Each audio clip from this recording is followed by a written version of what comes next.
Close பண்ணுறோம். So okay ஐகாஷ் இந்த video எதுக்குன்னு பார்த்தீங்கன்னா, ஃபஸ்ட் டைம் வந்து இந்த மாதிரி ஒரு செட்டப் பண்ணியிருக்கேன். இந்த மாதிரி ஸ்க்ரீன் ரெக்கார்ட் பண்ணிட்டு சைடில் கேமரா வச்சுட்டு ரெக்கார்ட் பண்ணிட்டு இது ஒரு டியூட்டோரியல் மாதிரின்னு வச்சுக்கோங்களேன். பேசிக்காக நான் என்னென்ன சொல்ல போகிறேன்னா, நெக்ஸ்ட் ஏஜ் பற்றி சொல்ல போகிறேன்.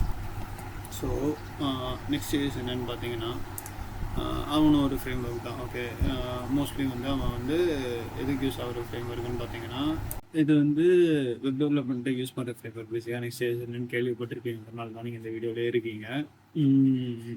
இதில் இதோட யூசேஜ் வந்து கொஞ்சம் டிஃபர் ஆகும். ஸோ நெக்ஸ்ட் ஏஜ் பேசிக்காக எதுக்குன்னு பார்த்தீங்கன்னா, ஃபஸ்ட்டு யாரோட யூஸ் பண்ண முடியும்னு சொல்லிடுறேன். இது வந்து ஜாவாஸ்கிரிப்ட் தெரிஞ்சவங்க ப்ளஸ் ரியாக்ட் தெரிஞ்சவங்க இல்லை ஆங்குலர் தெரிஞ்சவங்க கூட இந்த வீடியோ பார்க்கலாம். அவங்களுக்கு மட்டும் தான் யூஸ் ஆகும். ஏன்னா நெக்ஸ்ட் ஏஜ் ஃப்ரேம்வொர்க் வந்து எது மேலே யூஸ் பண்ண போகிறோம் பார்த்தீங்கன்னா, அலாங் வித் ரியாக்ட் தான் மோஸ்ட்டாக யூஸ் பண்ணுவாங்க. நம்மளும் இப்போ வந்து ரியாக்டோட சேர்த்து தான் யூஸ் பண்ண போகிறோம். ஸோ அது வந்து நெக்ஸ்ட் ஏஜ் யூஸ் பண்ணலாம். ஓகேங்களா? நெக்ஸ்ட் ஏஜ் எதுக்கு நான் யூஸ் பண்ணுவேன்? ரியாக்ட் ஆல்ரெடி இருக்குது, நல்லா தான் இருக்குது அப்படின்னு பார்த்தீங்கன்னா, கொஞ்சம் பர்ஃபார்மன்ஸை ஒரு வழிகையில் இது இம்ப்ரூவ் பண்ணுது. எப்படின்னு பார்த்தீங்கன்னா, வந்து என்ன சைடு ரெண்டரிங்னு பார்த்தீங்கன்னா கிளைண்ட் சைட் ரெண்டரிங்.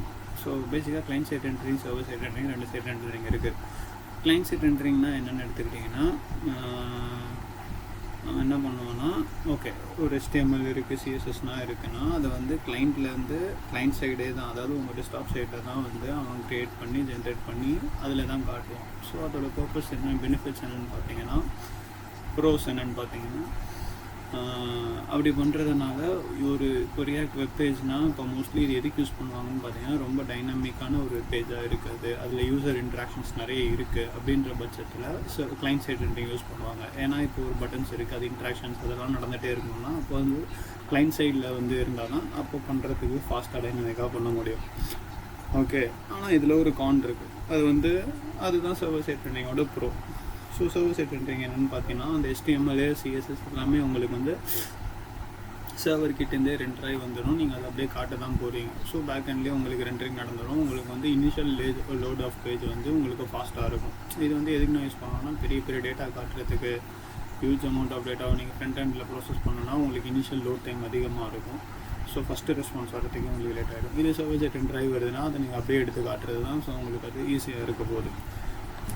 ஓகே, இப்போ வந்து நெக்ஸ்ட் ஜேஎஸ்ன்றவங்க என்னென்னு பார்த்தீங்கன்னா, உங்களுக்கு வந்து சர்வர் சைட் ரெண்டரிங்கும் கிளைண்ட் சைட் ரெண்டரிங்கும் ஒன்று சேர்க்குற மாதிரியும் என்ன பண்ணுவான், சர்வர் சைட் ரெண்டர் பண்ணி இனிஷியலாக வரதை மட்டும் சர்வர் சைட் ரெண்டர் பண்ணி எடுத்துகிட்டு வந்துட்டு, அதுக்கப்புறமா வர ஃபஸ்ட்டு இனிஷியல் ரெண்டரிங்க்கு அப்புறமா மீதியை ஃபுல்லாக வந்து கிளைண்ட் சைட் ரெண்டரிங்காக மாற்றி விட்டுருவான். ஸோ உங்களுக்கு ரெண்டு பெனிஃபிட்ஸுமே கிடச்சிருச்சு. சர்வர் சைட் ரெண்டரிங்கில் இனிஷியல் ஒரு பெரிய ஃபைல்ஸாக இருந்தாலும் பண்ண மாதிரி கிடச்சிருச்சு. கிளைண்ட் சைடில் உங்களுக்கு வந்து அது யூஸ் பண்ண மாதிரியும், அப்புறமா இன்ட்ராக்ஷன்ஸுக்கு, டைனமிக்காக வெப்சைட்டுக்கு நீங்கள் வந்து கிளைண்ட் சைட் ரெண்டரிங் மாற்றின மாதிரியும் கிடச்சிருச்சு. இன்னொரு மெயின் பர்பஸ் ஏன் உங்களுக்கு வந்து சர்வர் சைட் ரெண்டரிங் ஸ்டார்டிங்கில் வேணும்னு பார்த்தீங்கன்னா, ஒன்று எதிர் வந்து ஃபஸ்ட்டு பெரிய ஃபைல்ஸாக இருந்தால் அதுக்கு ஒன்று. செகண்ட் மேஜராக யூஸ் பண்ணுறது வந்து பார்த்தீங்கன்னா, பிஸ்னஸஸ் சாஸ் எல்லாருமே யூஸ் பண்ணுறதுன்னு பார்த்தீங்கன்னா SEOக்காக. SEOனா என்னென்னு பார்த்தீங்கன்னா, சர்ச் இன்ஜின் ஆப்டிமைசேஷன். இப்போ வந்து இப்போ ஒரு பேஜ் போகிறோம், இப்போ ட்ரை பண்ணுறாங்க, போய்ட்டு நாக்குரேன்னு அடிக்கிறோன்னு வச்சுக்கோங்களேன். நாக்குரேன்னு டைப் பண்ணால் நாக்குரே தான் வரும், அதை விட்டுருவோம். இப்போ வந்து ஜாப்ஸ் அப்படின்னு அடிச்சுன்னா எனக்கு என்ன வருது பாருங்கள், ஃபஸ்ட்டுலேயே 3வது நாக்குரே வருது. அதுதான் அதுதான் சர்ச் இன்ஜின் ஆப்டிமைசேஷன். இப்போ இதில் வந்து ஜாப்ஸுன்ற கீவேர்டுக்கு நாக்குரே லிங்க்டின்னா டாப்பில் வர மாதிரி அவங்க ஆப்டிமைசேஷன் பண்ணி வச்சுருக்காங்க. இவ்வளோ வெப்சைட் இருக்குது, ஆனால் இதில் எல்லாத்துலேயும் டாப்பில் எவன் வரான், இவனுங்க தான் வரானுங்க. அதுதான் அது வந்து அந்த சர்ச் இன்ஜின் ஆப்டிமைசேஷன் நீங்கள் பண்ணணும்னு நினச்சிங்கன்னா, அது வந்து சர்வர் சைடு ரெண்டரிங் பண்ணியிருந்தா தான் உங்களுக்கு சர்ச் இன்ஜின் ஆப்டிமைசேஷன் பெட்டராக இருக்கும். கிளைண்ட் சைடில் பண்ணும்போது உங்களுக்கு அது கிடைக்காது. ஸோ இப்போ நீங்கள் நெக்ஸ்ட் ஏஜ் யூஸ் பண்ணும்போது உங்களுக்கு 2-in-1 கிடச்சிருது. So that's the basic the benefit. So இப்போ வந்து நெக்ஸ்ட் ஏஜ் என்னென்னு பார்த்துட்டோம், அதை எப்படி யூஸ் பண்ணுறதுன்னு பார்ப்போம். ஃபஸ்ட்டு நான் இப்போ தான் ஒரு வீடியோ பார்த்தேன் எப்படி யூஸ் பண்ணணுன்ட்டு. இல்லை எனக்கு நான் ஒரு ப்ராஜெக்ட்டும் யூஸ் பண்ணிருக்கேன், அவன் இன்னும் கொஞ்சம் கிளியராகவே சொன்னான். டிஃப்ரென்சஸ் என்னென்னு சொல்கிறேன். நீங்கள் வந்து ஆல்ரெடி ரியாக்ட்லேருந்து வரீங்க அப்படின்னா உங்களுக்கு ரொம்ப ஈஸியாக இருக்கும். இது நான் சஜஸ்ட் பண்ணுறதும் அந்த ரியாக்ட் படிச்சுட்டு இதுக்கு வாங்க. ஸோ ரியாக்ட்லேருந்து இதுக்கு வரும்போது உங்களுக்கு தெரிஞ்சிருக்க வேண்டிய விஷயங்கள் என்னென்னு பேசிக்காக சொல்லிடுறேன். ஃபஸ்ட்டு இதோட ஃபைல் ஸ்ட்ரக்சரே மாறுறாங்க. ஓகேங்களா? ஸோ பேசிக்காக ஃபைல் எங்கேருந்து ஆரம்பிக்கும்னு பார்த்தீங்கன்னா, ஆஸ் யூஷுவல் அதுலேருந்து இருக்க மாதிரி இந்த app.js மாதிரி அது வந்து _app.jsன்னு வச்சுருக்கோம். இதுதான் மெயின் பேஜ்னு வச்சுக்கோங்களேன். இதில் தான் ஆரம்பிக்குது. இதில் வந்து மை ஆப்னு இருக்குது. இதுதான் இந்த பேஜில் நீங்கள் லோட் பண்ணுற காம்போனன்ட்ஸ் தான் உங்களுக்கு வந்து பேஜில் காட்ட போகுது. ஸ்டார்டிங் எடுத்துன்னு ப்ரொவைடர் இருக்குது. இது என்னோடய ப்ராஜெக்ட். இதை பற்றி நான் பெருசாக ரிவீல் பண்ண முடியாது. பேசிக்காக பார்த்துக்கோங்க. காம்போனன்ட்டுன்னு இருக்கிறதுல தான் நீங்கள் லோட் பண்ணுற ஃபஸ்ட்டு காம்போனண்ட்டை லோட் பண்ணியிருப்பீங்க. அதுலேருந்து தான் உங்களுக்கு காம்போனன்ட்ஸ் எல்லாமே லோட் ஆகுது. And then index.js. இப்போது இதில் நம்ம route.js அப்படின்ற ஒரு ஃபைல் வச்சுருப்போம். நம்ம ரியாக்டில் ஆங்குலர்லனா கூட இதில் வந்து பார்த்தீங்கன்னா அந்த கான்செப்டே கிடையாது. ஃபர்ஸ்ட் ஆஃப் ஆல் இந்த ப்ராஜெக்டை நீங்கள் எப்படி ரன் பண்ணணும் அப்படின்னு பார்த்தீங்கன்னா அதுக்கு வந்துடும் package.js வந்துடும். இதோட டெவ் பார்த்தீங்கன்னா நெக்ஸ்ட் டெவ் அப்படின்னு இருக்குது. ஸோ இதோட ரன் பண்ணுற கமாண்டே நம்ம வந்து npm ஸ்டார்ட் அதில் போய்ட்டுருப்போம் ரியாக்டில். இது ஆங்குலர்னால் ngs கொடுக்கணும், ngserve கொடுக்கணும். ஓகே, ஆனால் இவனுக்கு என்னென்னா npm run dev. இதுதான் இதோட ப்ராஜெக்டை ஸ்டார்ட் பண்ணுறதுக்கான கமெண்ட். இது வந்து ப்ராஜெக்டை ஸ்டார்ட் பண்ணுறதுக்கான கமெண்ட். இதே வந்து நீங்கள் ஃபஸ்ட் டைம் ப்ராஜெக்ட் இன்ஸ்டால் பண்ணுறீங்கன்னா ngx create next appன்ற மாதிரி வரும். அது கரெக்டாக எக்ஸாக்டாக தெரில, அது மட்டும் பார்த்துக்கோங்க. அதாவது ரியாக்ட் ஆப்பாகவே க்ரியேட் பண்ண மாட்டீங்க. இதை க்ரியேட் பண்ணும்போது நெக்ஸ்ட் ஆப்பை தான் க்ரியேட் பண்ணுவீங்க. உங்களுக்கு அப்போ தான் இந்த ஸ்ட்ரக்சர் கிடைக்கும். ஸோ இந்த ஸ்ட்ரக்சர் கிடச்சிட்டு வருது. இது பார்த்தீங்கன்னா இதில் இதுதான் நெக்ஸ்ட் டெவ் இப்படின்ற இதில் தான் இது ரன் ஆகிட்டுருக்கு. இதுதான் நெக்ஸ்ட் வெர்ஷன் வந்து நெக்ஸ்ட் வெர்ஷன் வந்து 15 யூஸ் பண்ணிருக்கோங்க. ஃபாலோட் பை அப்படியே போயிருந்தீங்கன்னா ஃபைல் ஸ்ட்ரக்சர் பற்றி பேசிகிட்டே இருந்தோமா. இதில் வந்து என்ன சொல்கிறேன்னா route.jsன்னு ஃபைல் கிடையாது. அப்போ எப்படி ரூட்டிங் பண்ணுவீங்கன்னு பார்த்தீங்கன்னா இதில் பேஜஸ்ன்னு ஒரு ஃபைல் வச்சுருக்கோமா. இதில் நம்ம என்னென்ன ஃபைல் பேரை கொடுக்குறோமோ அதுதான் அதோட ரவுட்டு. இப்போ வந்து இது எல்லாத்தையுமே உள்ளே வந்து நம்ம என்ன கொடுத்துருப்போம், உள்ளேயுமே வந்து add new interview.jsன்னு தான் கொடுத்துருப்போம். இதில் அப்படி கொடுக்கக்கூடாது, index.jsன்னு தான் கொடுக்கணும்.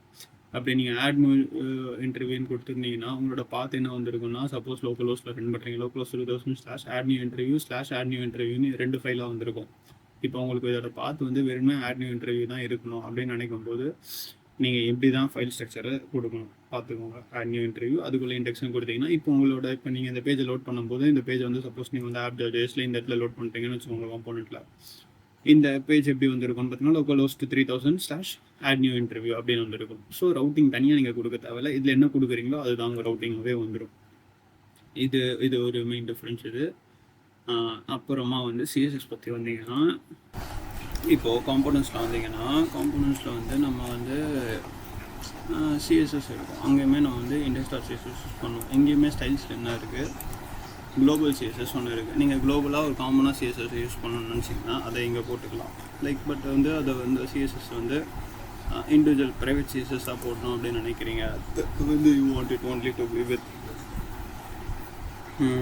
என்ன சொல்கிறது, only for the specific component உங்களுக்கு வேணும்னு நினைக்கிறதுனால நம்ம என்ன பண்ணுவோம், அதே ஃபைலில் வந்து .css போட்டிருப்போம். இப்போ வந்து அதே தான். ஆனால் வந்து இங்கே வந்து மெயின் விஷயம் என்னென்னா சிஎஸ்எஸ் பேரே வந்து கேண்டிடேட் ஷேருன்ற காம்போனன்ட் எடுத்துக்கிட்டிங்கன்னா கேண்டிடேட் ஷேர் module.css தான் ஃபைல் பேரை வைக்கணும்.